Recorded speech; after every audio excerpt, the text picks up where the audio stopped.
আমি captain Arif sir, সবাই আমাদের জন্য দোয়া করেন। এখানে স্যার 4-5 জন মারা গেছে স্যার, ওয়ান ইজ আইডেন্টিফাইড, আমরা ওকে চিনতে পারছি না স্যার, এবং বেশ কয়েকটা 4-5টা মুভিং হয়েছে স্যার। আমরা অ্যালার্ট আছি স্যার, আর হয়তো বা কারেন্ট থাকবে না স্যার, একটু পরে will be out of electricity. আমাদের জন্য সবাই দোয়া করেন স্যার, আল্লাহ ভরসা স্যার। আসসালামু আলাইকুম স্যার।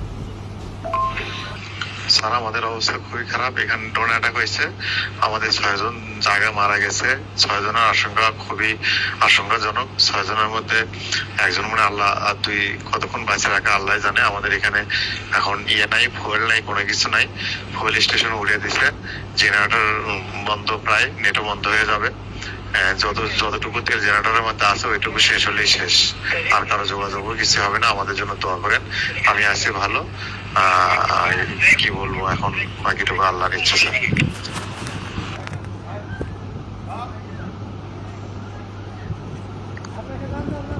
অবস্থা খুব খারাপ। আমি এই ক্যাম্পে আছি, 5 জন অলরেডি মারা গিয়েছে। আমি এই ক্যাম্পে আছি, অবস্থা খুব খারাপ। এই ক্যাম্পে এখন নেটও থাকবে না, কি যে অবস্থা হবে, আমরা বেঁচে থাকতে পারবো কিনা জানি না। যুদ্ধ বিমান নিয়ে আমরা নিরাপদ দূরত্বে আছি স্যার, একটা গাছের নিচে আছি স্যার। ঠিক আছে, চারপাশে খেয়াল রাখো।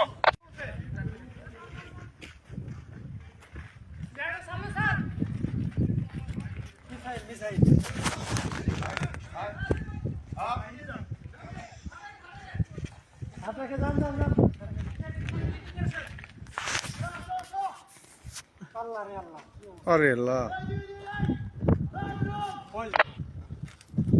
এই জেলাতে পানি পয়েন্ট ঠিক আছে স্যার? পানির পয়েন্ট আমরা নিরাপদ দূরত্বে আছি স্যার, একটা গাছের নিচে আছি স্যার। ঠিক আছে, চারপাশে খেয়াল রাখো।